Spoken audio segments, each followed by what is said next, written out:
Hello, Jacksonites. A couple announcements in this. Um, so this might be a long video, or this might not be. Who knows? I've been thinking about doing this video for a while now. Um, First off, apologies for the whack schedule that's been around lately.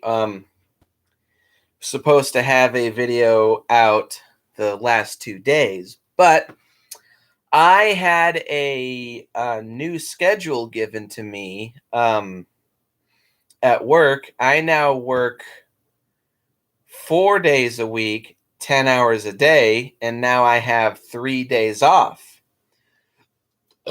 A similar schedule to what I was working at Pacific Landscape, but thankfully the hours are way different. Um, So now I'll be having 3 days off a week, which is fucking awesome.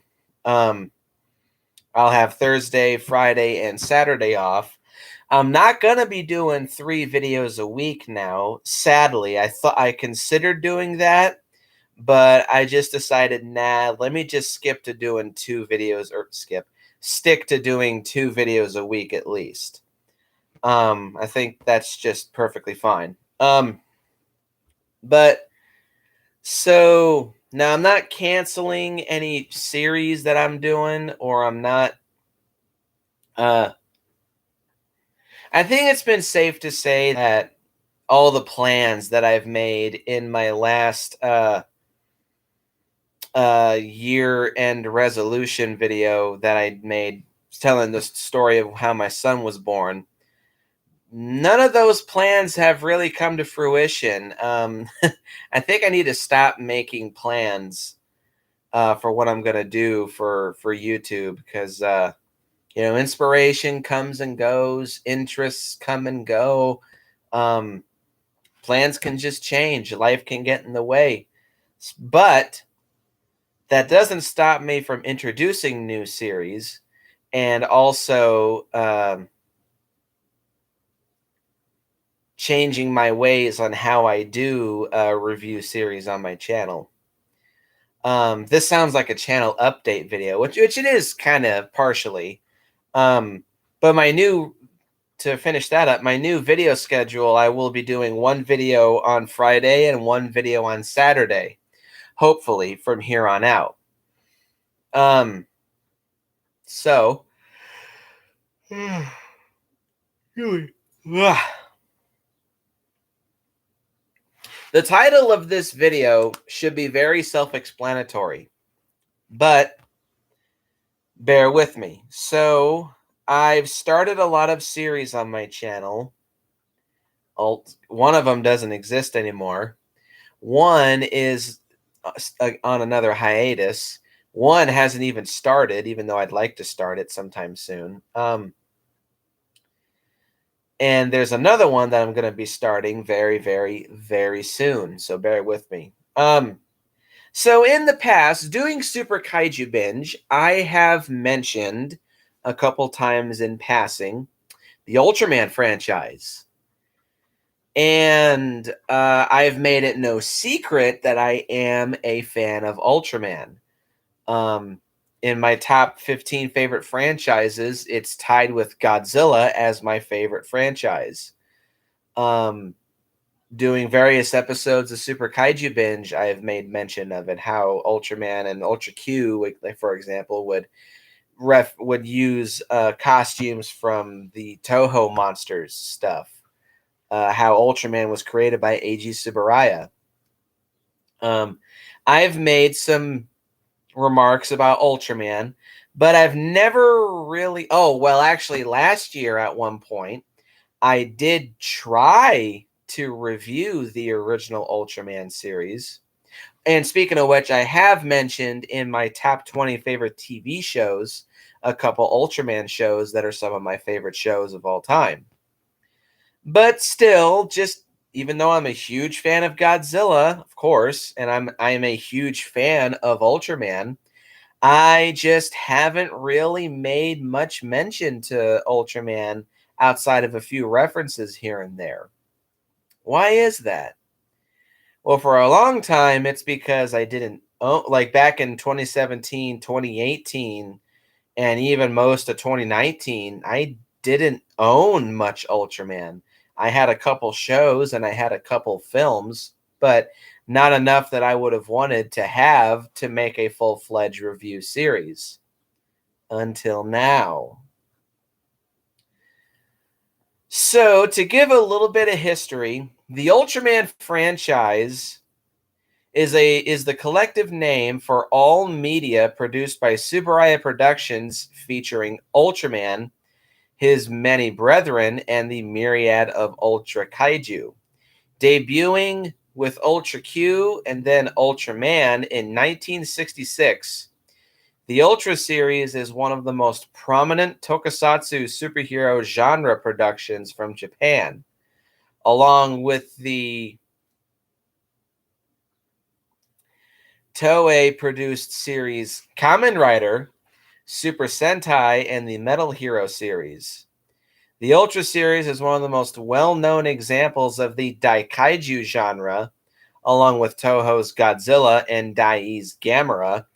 The Ultra series also falls into the Kyodai Hero, Giant Hero subgenre of tokusatsu TV shows, a subgenre that Ultraman helped popularize.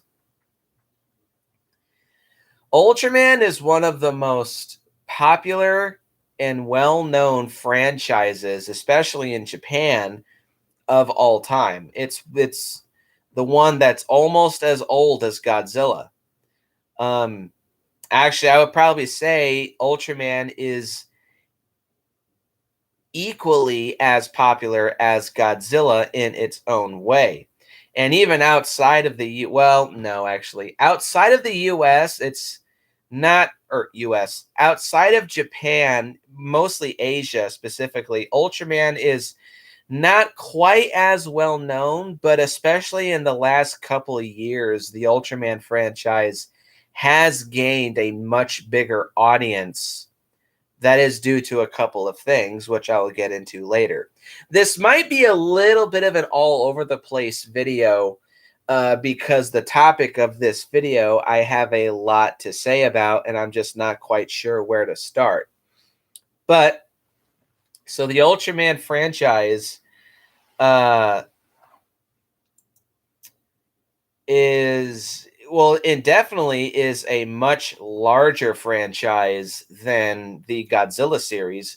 The Godzilla series is mostly um, movies and with only a couple shows. Ultraman is the opposite. There's a lot of shows, but there's a few. Well, not a few, but there's movies, but they're outnumbered by the shows. But technically speaking, if you add up every single episode of this of every single show, as well as every single film, it does outweigh Godzilla by quite a bit.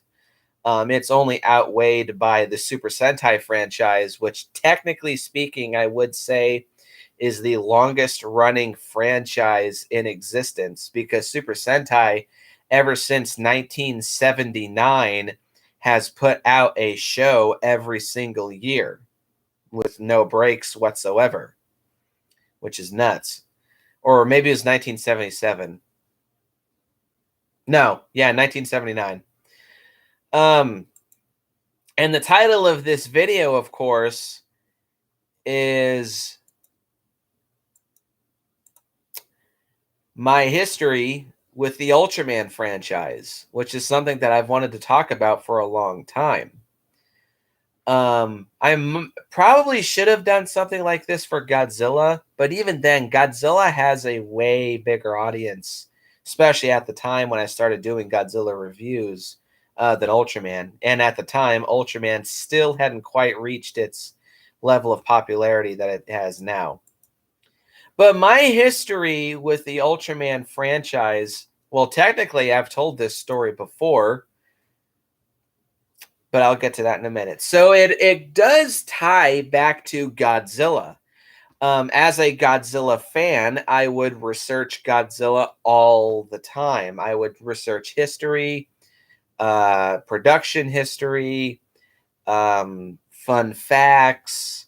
I would look up reviews of Godzilla movies. I would just research Godzilla all the time as a kid, especially during school. Well, not especially, but yeah, during school, when I was finished with all my schoolwork, my computer classes, I would research Godzilla. And it was around eighth grade or so. Yeah, about eighth grade because I would, similar to how I discovered Kamen Rider, if you remember my story when I looked up Ultraman stuff on YouTube, I came across Kamen Rider through Ultraman. Looking up Godzilla stuff on YouTube, I would frequently see snippets of something called Ultraman. The very first, well, this isn't an official thing, but looking up Godzilla videos on YouTube, there was a little series that I looked up called Red King Attacks. It was a video where some guy had a whole bunch of Godzilla figures and he would like act them out, destroying buildings and fighting other monsters using other figures. And the main monster, of course, was Red King. And I always wondered, what's Red King? And I quickly found out Red King is an Ultraman kaiju. But they're showing up in that series too. There was another Ultraman that I recognized it as Ultraman, but I was there for Godzilla. But that always stuck with me. So in eighth grade, during my computer class, I decided I wanted to actually research and look up this thing called Ultraman. I was like, what is Ultraman? So I did, and I was a changed man after that. I what felt like for what felt like only seconds, but I just ate up all this information about the Ultraman franchise as I could. And this sounded so cool. It sounded so interesting to me. And because it had ties to Godzilla, that made it, well, because I thought for a few that Ultraman was also owned by Toho. So I always wondered, it's not, of course, but I always wondered. So if this is similar to Godzilla, I would probably like this. So that summer, when I left middle school and before I went to high school, because I would stay at my mom's during the summer and I had my own computer at the time, so I would research Ultraman. I would watch clips from Ultraman on YouTube. I would watch fight scenes and transformation clips and listen to the music and theme songs of Ultraman. And I was a changed kid. I was absolutely obsessed with Ultraman. I lived and breathed Ultraman. I was a complete nut when it came to Ultraman. Day in and day out, 12, 13, 15, 16 hours a day. I just immersed myself into Ultraman so much. And that fandom with Ultraman led me to become a Kamen Rider fan too. And it also deepened my appreciation and love for Godzilla as well. Um, Going into high school, I was still obsessed with Ultraman. People would make fun of me because I would imitate Ultraman during school and I would sing Ultraman during school and I would draw Ultraman during school. And people would just make fun of me left and right. But that never swayed my interest in Ultraman. I was just Ultraman this and Ultraman that, Ultraman this and Ultraman that. Um, And over the years, my interest in it has not lessened, but as you get really obsessed with something and then after a while you move on to something else. But ever since then, still, I've just been coming back to Ultraman for more. And my appreciation for the franchise just gets bigger and bigger and bigger and bigger and bigger as the years go by.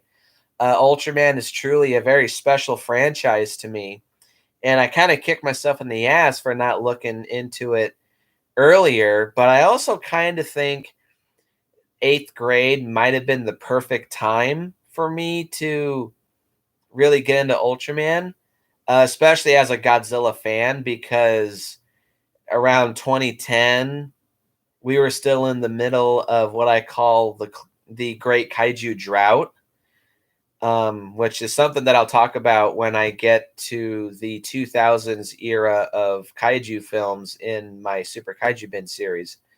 But yeah, it was really the perfect time for me to be an Ultraman fan. And yeah, my love for the franchise just continues to grow and grow as the years go by. Um, but for a long time, it was very difficult to be an Ultraman fan. I give many thanks to YouTube. If it wasn't for YouTube, I would not be nearly as much of an Ultraman fan as I am today. Because let me tell you something, really the only way that people could watch a lot of Ultraman for a long time was through YouTube and people uploading clips of fights and transformations, and sometimes entire shows would be uploaded to YouTube. Like on YouTube, I remember at one point around 2011 or 12, um, there was a YouTuber, I think he was called Zenny Yuan 500. I think that's how you pronounced it. And he uploaded Ultraman Gaia, Ultraman Dyna, Ultraman Max, and Ultraman Mebius in their entire run onto YouTube. Gaia was the only one that for some reason was unsubbed, but it was through that channel that I watched Ultraman Mebius in full for the first time, and I, of course, loved it. But admittedly, a big reason why I watched Ultraman. So here, if you're familiar with Power Rangers, and also if you're familiar with Kamen Rider and the Godzilla series, the formula for Ultraman is fairly familiar. The basic outline of an Ultraman show is there will be an outbreak of monster attacks in Japan, just coming out of nowhere, and uh, a new Ultraman would come to Earth and either create his own human form or bond with a human that commits a selfless act in order for them to work on Earth and protect humanity from various Ultraman from various monster and alien attacks for throughout the rest of the series. It is essentially a monster of the week show. Every episode, there would be a new monster for Ultraman to fight, and there would be more people to save and a city to destroy.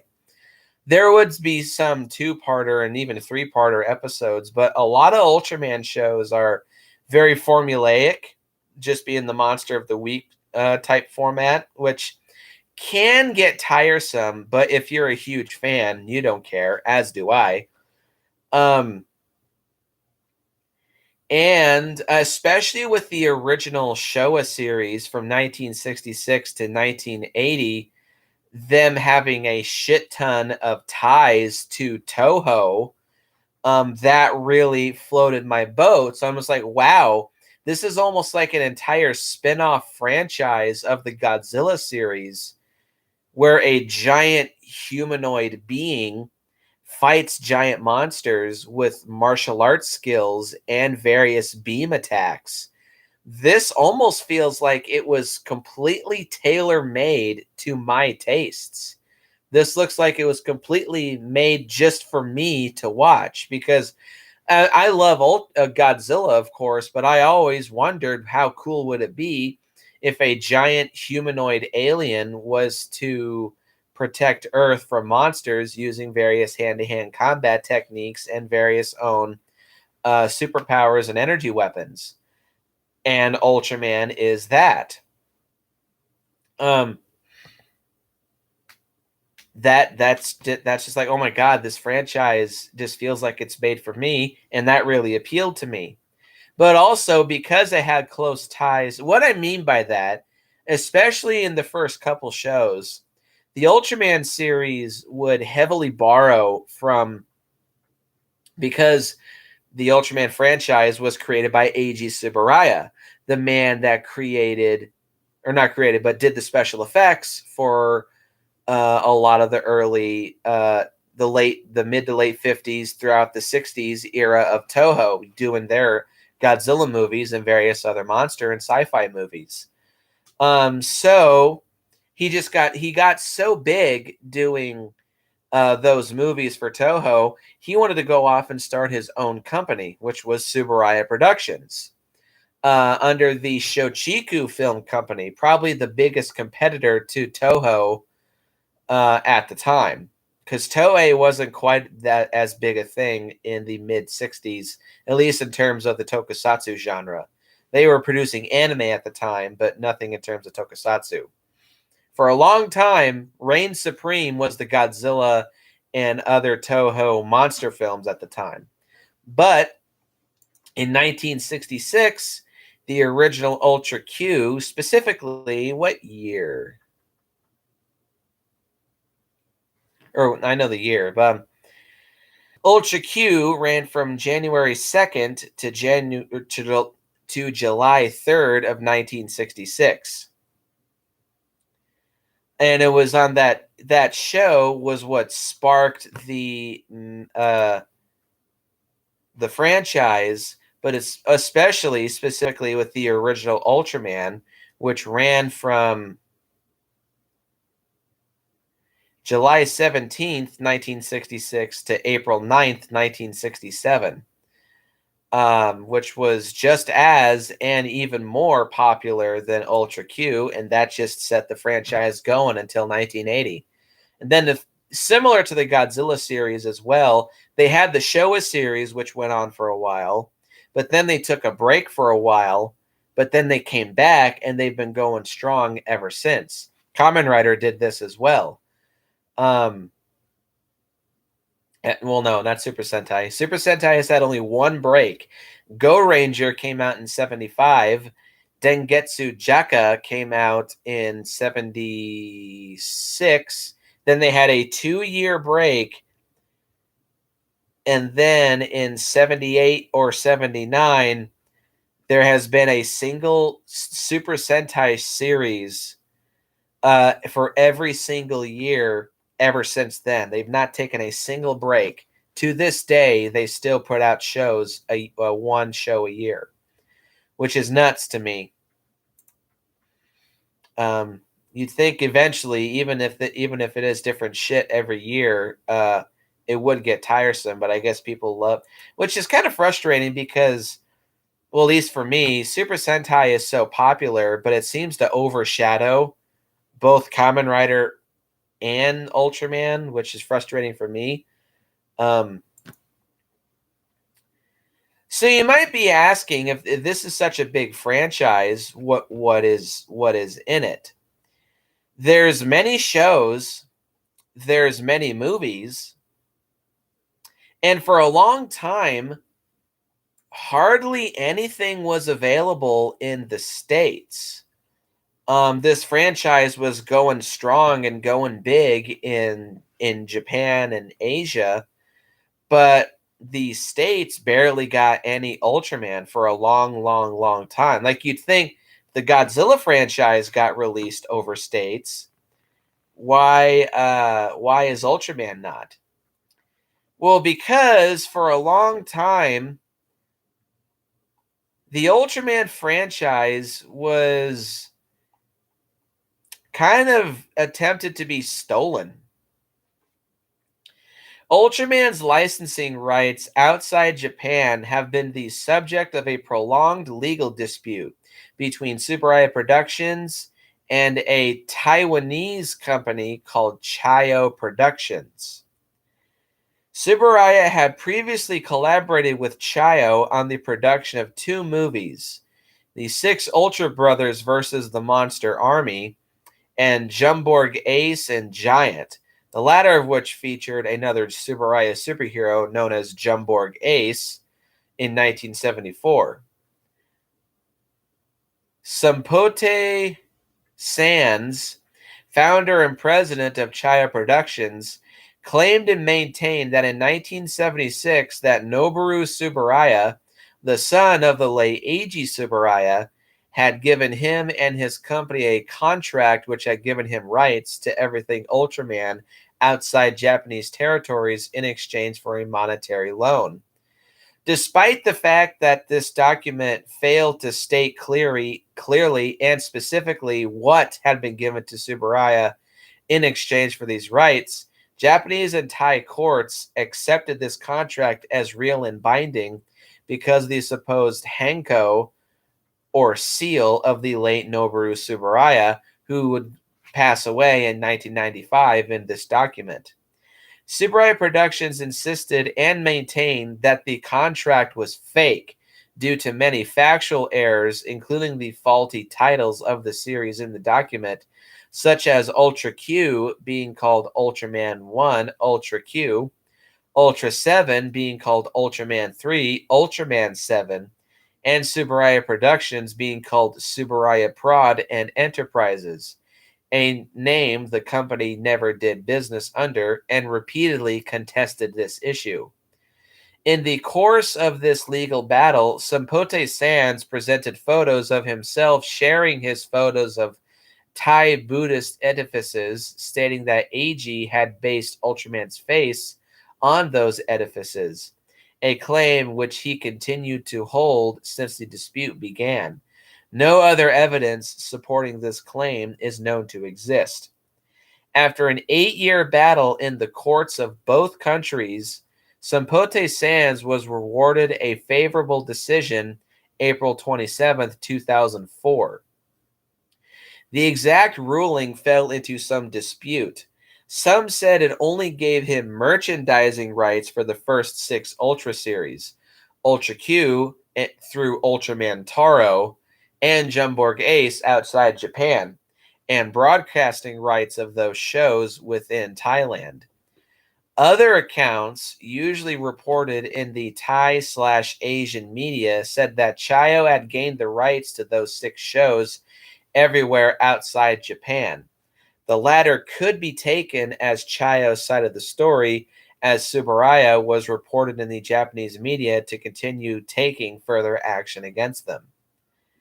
Tsuburaya decided not to market any of the disputed 6 Ultra series outside Japan until it had completely settled the rights issues with Chayo, although the company continued to merchandise and distribute all of the Ultraman programs created after Ultraman Taro, including the theatrical feature Ultraman the Next, throughout the world. Because of the copyright struggle, importing literature on Ultraman into Singapore and Malaysia was prohibited.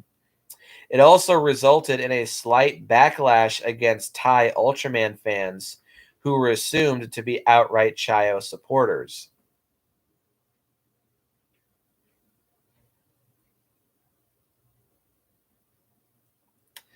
Meaning that anytime that Tsuburaya Productions was to release anything Ultraman related outside of Japan, Chayo would instantly come in and try to steal it and call it theirs, and none of the proceeds of Ultraman would go to Tsuburaya, they would go to Chayo. That is a big reason why Ultraman was so unavailable outside of the States.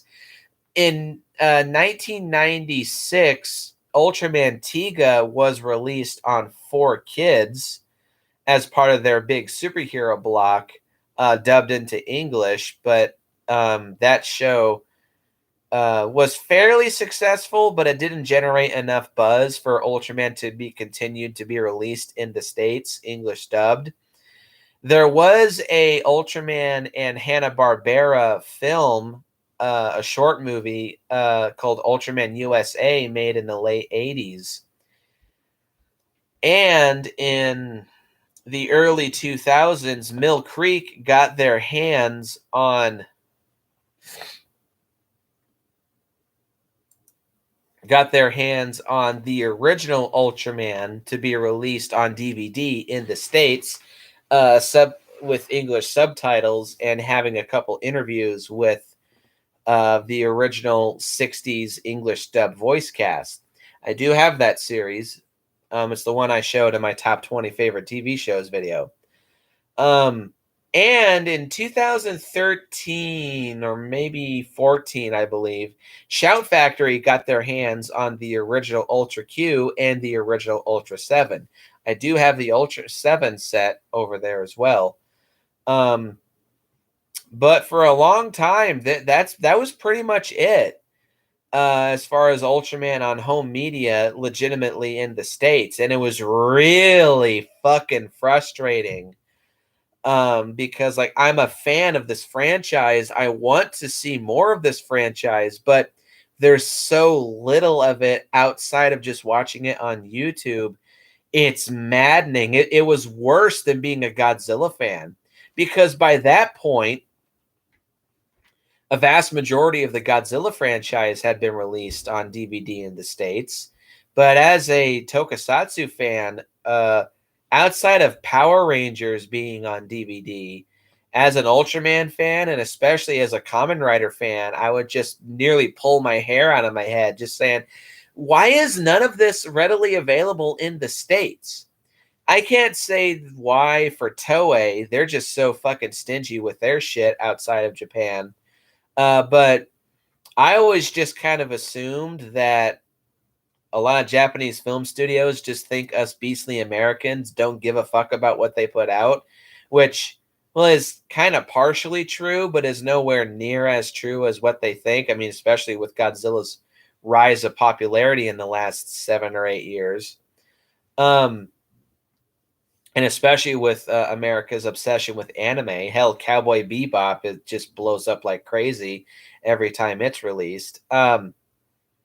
But I always just kind of assumed they didn't really care about having an audience here, when it turns out that wasn't really the case. They were kind of restricted from releasing shit outside Japan because they were afraid it was going to get stolen. Thankfully, though, this lawsuit did come to an end. On August 23rd, 2006, Tsuburaya Productions filed a new lawsuit against Chayo for copyright infringement and plagiarism concerning 3 original Ultraman characters that Chayo came up with during this whole legal battle in 2008. And the court case was taken to China. The Chinese courts in Beijing opened the Ultraman Copyright Study Group in response to the lawsuit. In April of 2007, the Thailand Intellectual Property Court ruled in favor of Tsuburaya Productions, ordering Chayo to cease and desist making commercial profits from Chayo-produced Ultraman characters, them being Ultraman Millennium, Dark Ultraman, and Ultraman Elite. The defendants were also fined 15 million in Taiwanese currency, which in yen is over 50 million yen, or $428,673 in US money in April 2007 money, plus interest and attorney's fees. This Project Ultraman went on a hiatus as a result of the ruling, which implied that although Chayo owned the rights to some of the Ultraman series, it did not own the rights to Ultraman and his brothers, including the designs. Chayo gained permission to merchandise the original series, but lost the right to create and market its own Ultraman or even use the original without Tsuburaya's consent. There have been snippets of the trailer for the Ultraman, or for Project Ultraman, that can be found online, but that's about it. Like the movie or show, if that's what it was going to be, has never been fully released on DVD or whatever. In February of 2008, Thailand's Supreme Court ruled in favor of Tsuburaya Productions of Japan after they made an appeal to the initial ruling. The ruling ended the long legal battle by finding Sampote Sands was not a co-creator of Ultraman. The decision ended Sampote Sands' bid to continue his enterprise, and the court gave Sampote 30 days to stop profiteering from Ultraman. The final ruling saw Tsuburaya Productions as the sole copyright owner. Sampote was also required to pay 10 700,000 in Taiwanese currency plus interest at the rate of 7.5% a year, starting from December 16th, 1997, when the original lawsuit was filed. In 2009, the Thai Intellectual Property Court and the Tokyo District Court both ruled in favor of the Thai company. This led to the Tokyo District Court on September 30th, 2010, ordering Tsuburaya Productions of Japan to pay damages of 16.36 million yen to Sompote Sands of Thailand for violating his overseas copyrights on the Ultraman characters.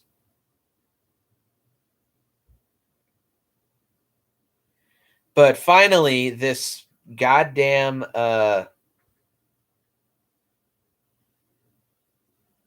recently actually. Hang on, I'll just read this whole thing.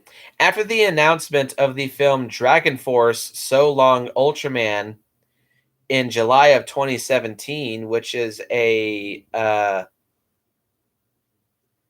based on an anime, but Ultraman is in it. The dispute on the ownership of the franchise had escalated.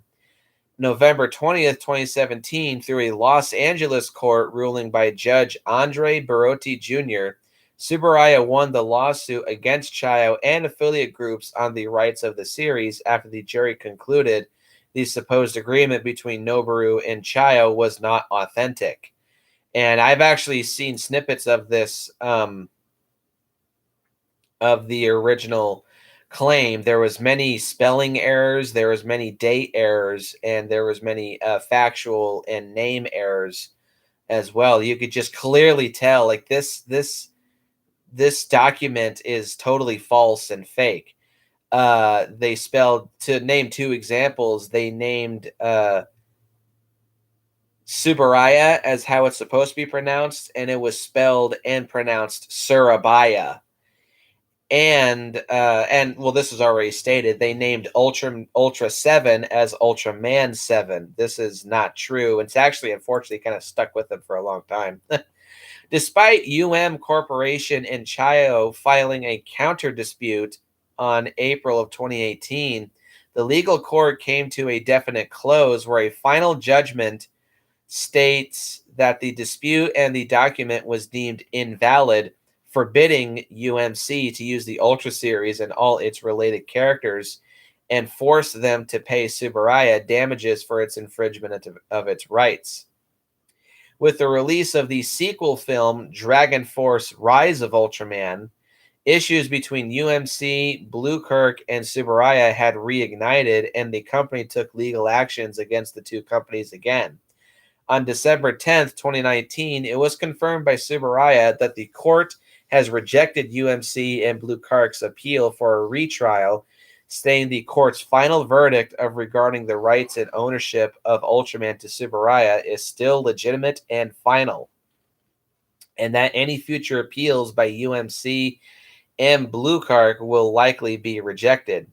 As UMC failed to file a further appeal by March 4th, 2020, they were forced to pay 400 million or 4 million US dollars in compensatory damages, as well as other various court fees. The resulting victory has reached Thailand as well as the Thai Supreme Court, ordering a ruling in favor of Tsuburaya Productions as the legitimate copyright owner of the shows listed in the license granting agreement, alongside ownership over Hanuman vs. 7 Ultraman and its remake, Hanuman vs. 11 Ultraman, and Jumborg Ace and Giant. Sompote Sands had made an appeal to the court over the decision, but was dismissed. Sompote Sands believes the decision would affect the former two movies' status as national heritage items, and has appealed to both the Supreme Court and Ministry of Culture on that front. But essentially, they have told him to go fuck himself in the nicest possible way. And now he's dead, so maybe finally these bullshit legal disputes can finally just be put to death for good. And it was in 2019 when every Ultraman fan's dream finally came true. In late 2019, good old Mill Creek, with the success of this new bullshit legal dispute finally settled, Mill Creek had joined forces with Subaraya, and now they were officially launching Ultraman in the States legally for a new generation to see. And of course, with some nice home video releases, of which I'm about to show you right now. All the stuff that Mill Creek has released so far, we have Ultra Q, the original show that started it all. The original Ultraman from 1966. We have Ultra 7 from 1967. Fitting. The Return of Ultraman from 1971. Ultraman Ace from 1972.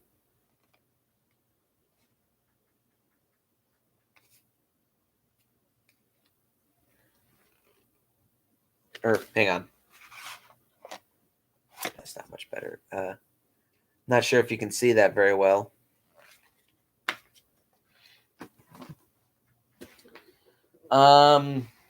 Ultraman Taro from 1973.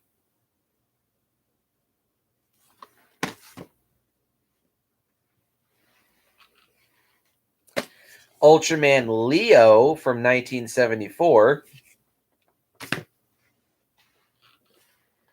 The Ultraman. This is an anime that was released in 1979. Ultraman 80, released in 1980, of course.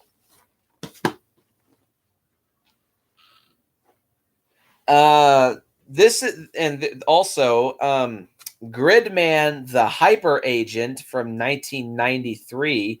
This is not a part of the Ultraman franchise, but outside of Ultraman, for a little while, Subaraya also produced other giant hero shows. There was Mirror Man in 1972, Fireman in 1973, and Jumborg Ace in 1974.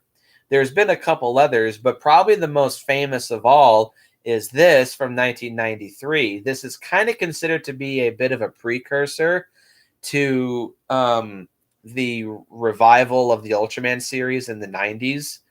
It's not part of the Ultraman series, but it is very similar in look and feel and appearance. And this show would later be turned into the American show Superhuman Samurai Cyber Squad, which I used to own, and I actually have seen. It's kind of a fun show, but this is also a good series. And then in the 90s, we would have Ultraman Tiga, which was released in the States, English dubbed, as part of the 4Kids superhero block.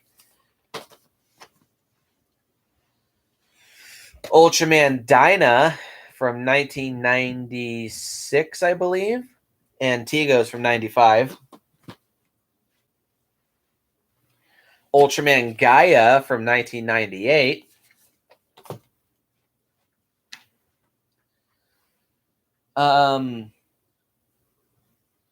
This was just released. Ultraman Mebius from 2006.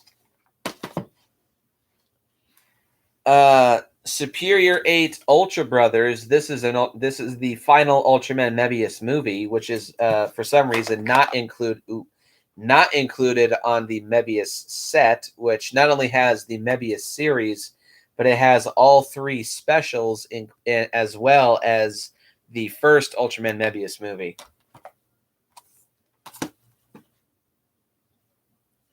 And Mebius begins my favorite era of Ultraman. Then after this, I haven't seen this one yet. There's also the Ultra Q franchise itself would be a little bit of its own series. There would be another Ultra Q series in the late 80s, I believe. And then there was another film, I think it was called Ultra Q Dark Fantasy. And then in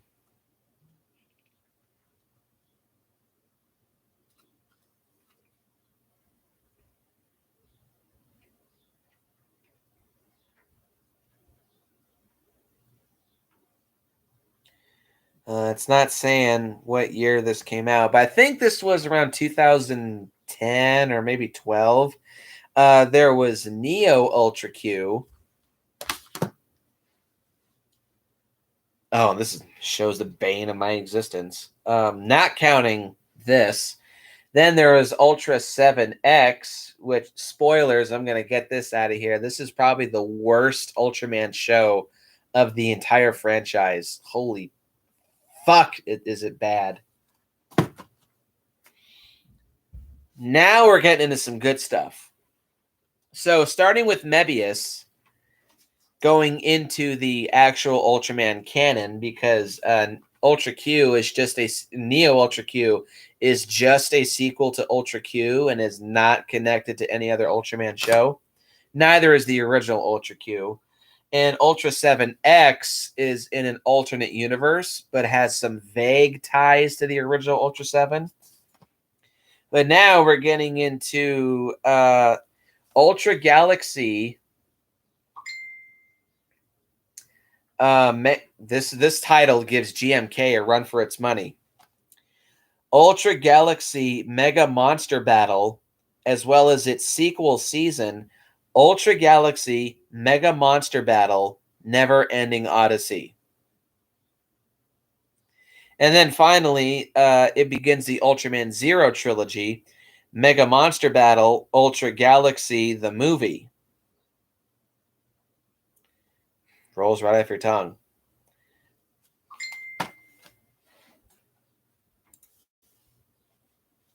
Hold on, guys.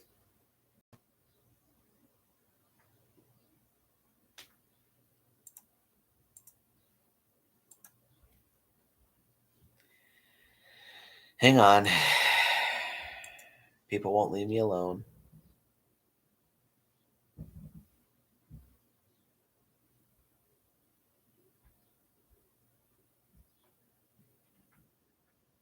Well, anyway, so then after that came Ultraman Zero, The Revenge of Belial, and Ultraman Saga, the second and third of the Ultraman Zero trilogy, plus 2 Ultraman Zero specials, which are like little short side stories that take place in between the two films. And then starting what's known as the New Generation Heroes era, we have Ultraman Ginga and Ultraman Victory, or Ultraman Ginga and Ultraman Ginga S. A Ginga came out in 2013, and then Ginga S is the sequel series to that show.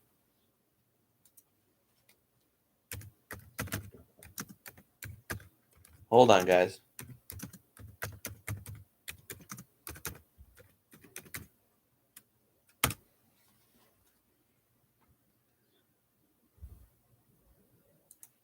Okay, so yeah, there's Ginga and Ginga S, which I have seen. Then came Ultraman X in 2015, which I also have seen. First came Ultraman Orb, and then Ultraman Orb, the Origin Saga, which is a 12-episode prequel to this show. Then came Ultraman Geed, which is one of my favorites. I fucking love Ultraman Geed, which I also, of course, I have seen. Then came Ultraman Rube, the final installment of the the Heisei Ultraman series, which was started with Ultraman Tiga. And then finally, for some reason, Ultra Q put out Ultraman Zero: The Chronicle. This is a clip show, technically, series. They took all 3 Ultraman Zero movies, as well as the 2 Ultraman Zero side specials, and a short mini web series, and they edited all of that into 27 22-minute long episodes, which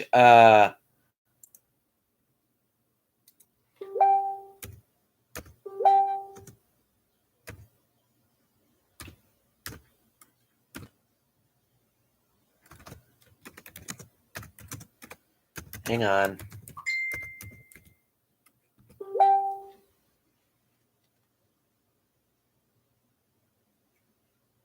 But anyway, I have no idea why they released this, but I'm a completionist, so I just had to get it.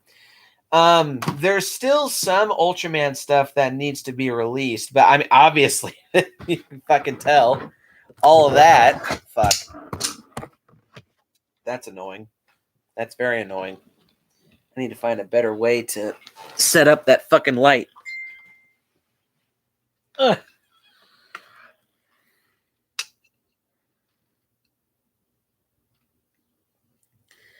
Okay, I need to wrap this video up, so that's okay.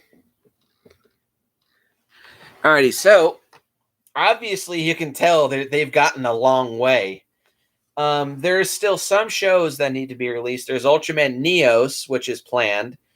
Ultraman, which came out in 2000. The 2 Ultraman Zayarth films.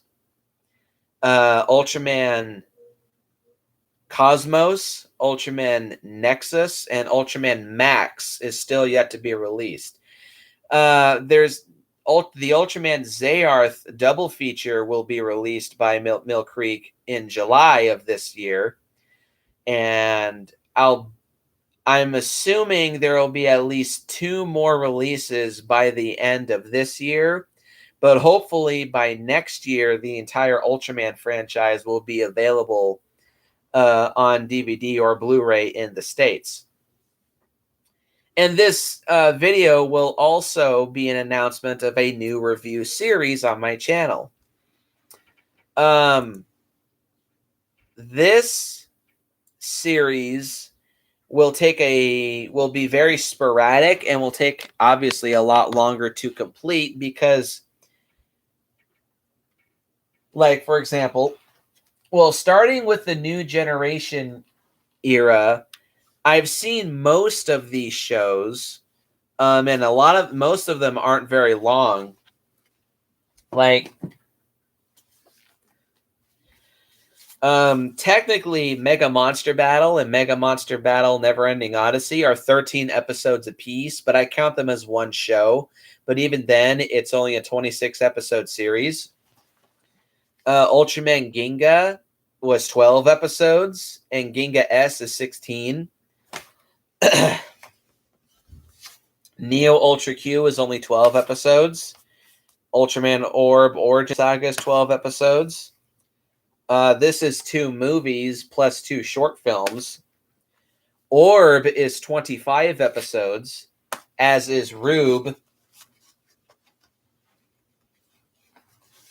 Ultra 7X is 12 episodes. Ultraman X is 22. Geed is 25. And Chronicle is 27. But beforehand, like Ultraman Mebius is 50 episodes. Ultraman Gaia is 50 episodes. Gridman is 39 episodes. Leo is 48 episodes. So these shows are fairly long. So it can be difficult to actually like watch these shows quickly, especially when you work full time and when you're a parent. But with this new series, thankfully, like with Super Kaiju Binge, I like to start at the beginning. And I have seen Ultra Q and Ultraman, and I've watched most of Ultra 7. So the very beginning, I watch all Ultraman, Anthony Sarkis. He's asking me what Heisei Ultra shows I would recommend. Though, I really like Ultraman Gaia and Ultraman Max and Mebius in particular for the Heisei series. But I recommend you watch all Ultraman, with maybe one or two exceptions. But with this new series, I don't know what I'm going to call it, but I do want to start reviewing Ultraman. But thankfully, I can start off the series with obviously the first two, which I have seen, being Ultra Q and Ultraman. So look forward to those reviews coming out very soon. Tomorrow, actually, I'll be doing Ultra Q by myself. I might have guests because Ultraman fans are kind of few and far between, sadly. But yeah, that's really all I have to say. I'm a giant Ultraman fan. Look forward to more videos on Ultraman. I've been wanting to get into Ultraman for a very, very, very long time. And now I'm finally going to be getting around to doing it, especially now that obviously it's very readily available. So thank you very much for watching and listening to me ramble and talk about a franchise that I've loved for a long time and I've wanted to talk about for a very long time. Post your comments down below and let me know what you think. Hit the like button, hit the subscribe button, and share this video with your friends. And as always, go out and just get into a franchise that you really love and express your love for that franchise in any which way you please. That's safe. And I will see you guys in the next video.